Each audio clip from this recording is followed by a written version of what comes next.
안녕하세요. 이번 강좌는 21번부터 보도록 하겠습니다. 공소제기의 효력 범위에 옳지 않은 것은, 먼저 피의자가 다른 사람의 성명을 모용한 탓으로 공소장에 피모용자가 피고인으로 표시되었다 하더라도, 성명 모용이네요. 검사는 모용자에 대해서 공소를 제기한 것, 모용자가 피고인이 되고 피모용자는 공소제기 효력이 없다. 이거 하나. 모용자가 성명 모용에서 진범이고 실질적 피고인이면서 공소제기 효력을 받는다. 이 효력과 판결 효력을 받는다. 2번 피모용자가 약식명령을 송달받고 이에 대해서 정식 재판을 청구하여 사실상의 소송 계속에 발송하고 형식상 또는 외관상의 피고인의 지위를 갖게 된 경우, 일단 성명모용과 관련해서 피모용자가 정식 재판을 청구하면 일단 피모용자에게는 당신은 피고인이 아닙니다 라고 해서 327조 2호를 유추해서 공소기각 판결을 하고, 모용자에 대해서는 약식명령을 경정해서 송달한다. 뭐 이런 식으로 이어지는 건데, 이 부분은 조금 이따가 다시 한번 정리해 보겠습니다. 3번 하나의 행위가 부자기범인 직무유기와 자기범인 범인도피죄에 구성요건을 동시에 충족하는 경우, 형법상으로는 자기범인 범인도피죄만 성립한다라고 하지만, 그러나 검사는 직무유기죄로만 공소를 제기할 수 있다라고 했죠. 그래서 일주의 일부의 기소도 허용된다. 일부 기소도 허용된다. 그런데 이에 대해서 유일한 예외가 하나 있다라고 한다면, 강간죄와 관련해서는 사실 지금은 비친구죄로 바뀌어서 어떻게 될지 모르겠지만 옛날 판례가 그대로 나옵니다. 강간죄는 폭행 협박으로만 분리기소했다. 기소하게 되면 공소기각 판결을 내린다. 이렇게 얘기를 하고 있죠. 자, 네 번째, 공범 중 1인에 대한 공소제기로 인한 시효정지 효력은 다른 공범자에게도 미친다. 원래 공소제기는 검사가 피고인으로 지정된 자, 피고인으로 지정한 자로에게만 미칩니다. 그리고 뭐 진범이라든지 공범이라든지 이런 자에게 미치지 않는데, 이에 대한 유일한 예외가 공소시효만큼은 공범자에게도 미친다. 이것은 공범 간의 처벌의 형평성을 하기 위해서 최소한의 담보장치로 잡는 거죠. 여기서 1번과 2번에 관련되어서 바로 성명모용소송에 대해서 좀 정리를 한번 해보도록 하겠습니다. 그래서 성명모용소송이 나오게 되면 일단 모용자가 진범이다. 진범을 모용자, 그리고 모용자가 실질적 피고인이고 공소제기 효력과 판결 효력 모두 모용자에게 있다. 모진놈 이렇게 해서 하나 기억을 해주시고요. 모진놈이다. 그 다음에 재판 초기 인정신문 시에 밝혀지게 되면 이름이 잘못 써 있는 거, 이름은 필수 요소가 아니라는 거죠. 이름은 사소한 것, 진술거부권 때문에. 그래서 검사는 직권으로 공소장 표시를 바꾸고, 이때는 법원 허가나 공소장 변경이 아니다. 그런데 밝혀졌음에도 불구하고 검사가 조치를 하지 않는 것, 법원은 모용자에 대해서 성명이 특정되지 않았다 해서 공소기각 판결을 내려줍니다. 그런데 만약에 밝혀지지 않고 재판을 진행해서 피모용자 이름으로 확정이 됐다. 그래도 모용자에게만 효력이 미치고, 이때는 재판서는 경정, 금 긋고 고쳐서 집행하면 된다.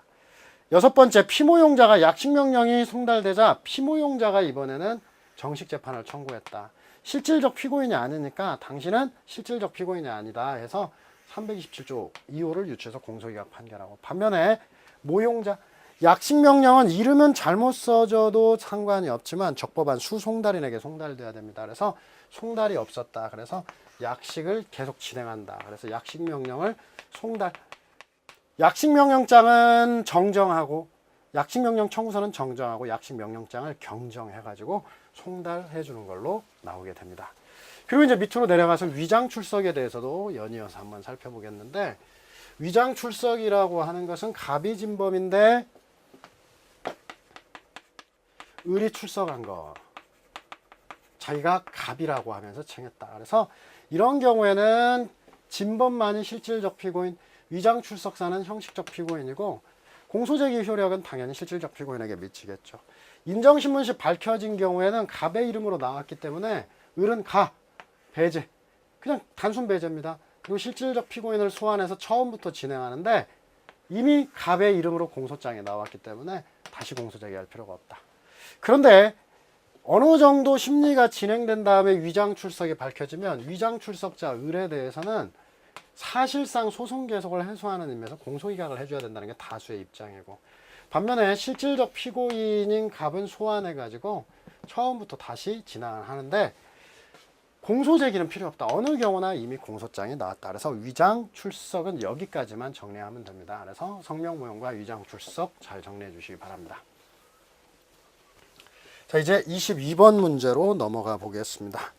공소장이 특정되었다고 할 수 있는 것을 모두 묶은 경우 이렇게 되어 있는데, 이 공소장 특정과 관련해서는 이제 그 서브노트 29페이지, 서브노트 29페이지에 75번을 좀 보면서 좀 확인을 한번 해보겠습니다. 일단 공소장에는 피고인, 죄명, 적용법조, 그 다음에 공소사실, 이게 이제 법인 사죄 이렇게 해서 이걸 반드시 기재해야 되고, 공소장이 특정되지 않았다, 공소사실이 특정되지 않으면 공소기각 판결을 선고한다. 327조 2호 공소제기 절차가 법률 규정에 위반하여 무효인대로 본다. 그러나 판례는 다만 명백한 증거가 존재하는 경우 혹은 범죄 사실이 어느 정도 기재가 되어 있는 경우, 어느 정도 기재가 되어 있다. 이러한 경우에는 실체 진실 발견의 최후의 보루인 법원으로서는 곧바로 공소기각을 할 게 아니고 성명을 구해서 이 성명에 대해서 보정하지 않는 경우, 응하지 않는 경우에 비로소 공소기각 판결을 하고, 만약에 보정이 되게 되면 계속 심리하면 되겠죠. 자, 그리고 이제 공소장에는 공소사실은 254조 사항이 시일과 장소와 방법을 명시하라고 했는데, 시일과 장소는 본질적 요소가 아니래요. 그래서 특정성이 완화되고 다른 요소와 함께 고려해야 된다. 그리고 이제 시일과 관련해서 간통 강간의 성폭력, 성풍속 범죄를 아주 중요한데, 이런 범죄는 행위 기준설에 따라 행위별로 범죄가 성립한다. 바로 행위별로 범죄가 성립한다는 것은 행위별로 경합범이라는 거예요. 그래서 원래 절도와 사기는 따로따로 특정해야죠. 마찬가지로 간통도 일자별로, 강간도 일자별로 특정해야 된다라고 합니다. 그래서 일단 우리가 앞서서 고소장이라고 하는 거, 고소할 때는 기간범위 설정해서 고소 시에는 모든 간통을 고소한 것으로 봅니다. 그래서 예로 들면 1월 1일에서 12월 25일 사이에 모든 간통 이렇게 써가지고 간통 내지는 뭐 월평균 3회 도합 32회 이렇게 썼다라고 하면 고소장은 괜찮습니다. 그러나 공소장은 안 돼요. 왜냐하면 고소장은 피해자가 하는 거니까 피해자를 보호하기 위한 거고, 그 이후에 수사기관이 또 수사가 남아 있어요.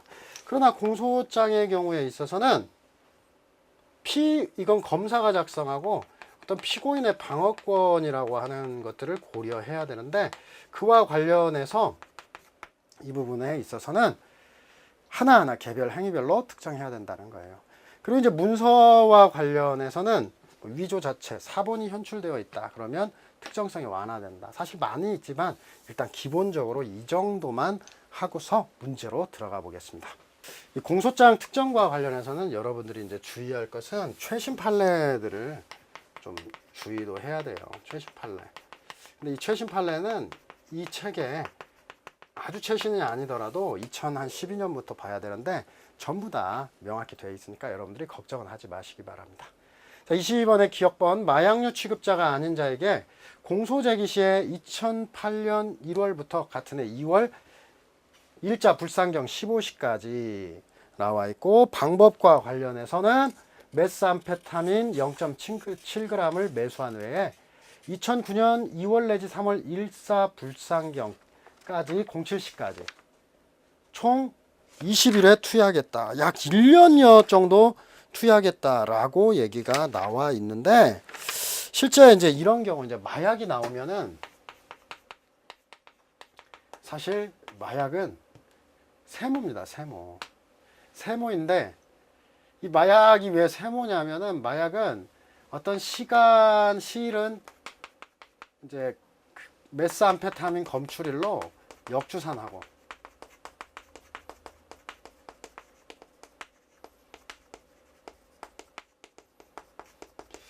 그 다음에 장소와 관련해서는 어떤 주소나 어떤 직장을 중심으로 추정하고, 이제 방법은 자백을 하지 않으면 방법 같은 경우도 어떻게 하냐, 그냥 0.03g을 이제 주사하거나 0.05g에서 0.1g을 뭐 음료수나 맥주에 혼입했다 이렇게 얘기를 하는데, 전부 다 이런 공소장인데 이렇게 나오게 되면 이제 법원에서 성명 요구를 하고, 성명을 요구한 다음에 검사가 노력을 하게 되면 그냥 그런 대로 특정되었다고 해요. 그러나 검사가 아무런 노력을 하지 않는다 그러면 특정되지 않았다, 이런 식의 판례들인데 구분하기가 상당히 어렵습니다.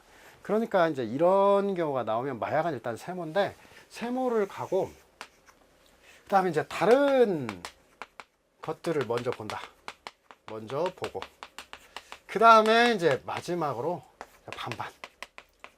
이게 안 되면 결국은 X 쪽으로 이제 보내주면 됩니다. 그래서 이런 식의 이제 문제로 갈 수밖에 없는데, 1번은 일단 세모 쳐놓고요. 니은번 메스암페타민이 나온 양성 반응이 나온 소변 검사에서 10일부터 19일. 자, 이것은 소변 검사 하나는 소변 감정 결과가 나오잖아요. 이 소변 감정 결과는 10일 정도의 효과가 있어요. 증명력이 있어요. 그래서 10일 정도는 그 감정일로 10일 이내에 투약하지 않았으면 나오지 않는다. 그 기간 넘어가면. 그래서 그 기간으로 특정되면 특정된 걸로 봐주고요. 지급번 공소장에 유가증권 위조의 범행일시, 위조의 범행일시를 2000년 초경부터 2003년 3월 사이로 나온 거. 이거 특정이 됐다고 봐요. 왜냐하면 아니 3년이나 이렇게 됐는데 어떻게 특정되냐. 그러면 자, 계약을 하고 3년 후에 나는 계약서 잃어버렸어요. 갑자기 위조 계약서를 봐요. 그러면 상대방이 제출한 이 계약서 이 사이에 상대방이 가지고 있었던 상대방의 영역 안에서 일어난 일이니까 언젠지 모르면 이걸로 추정할 수밖에 없다는 거예요. 자, 그 다음 리을번 뇌물수수에서 금액을 2억 원 상당. 이건 어쩔 수 없다. 왜 상당이라는 표현이 어쩔 수 없냐면 어떤 물건이라든지 어떤 가치를 가지고 있는 거, 뭐 분양권 이런 것들은 실제로 얼마인지 모르잖아요. 그래서 이건 특정됐다고 봐요. 그럼 사실 이 둘 중에 하나가 답인데 일단 여기서는 특정되지 않은 걸로 해가지고 3번으로 치겠다. 사실 이건 지나치게 추정된 것이고, 사실 이 문제가 나왔을 때는 이게 검찰직에 나왔는데 그 전년도 판례예요. 그래서 그 전년도 판례는 좀 주의 깊게 볼 수밖에 없다. 그리고 우리는 기출문제 중에 나오니까 그냥 그대로 외워버리면 되겠습니다.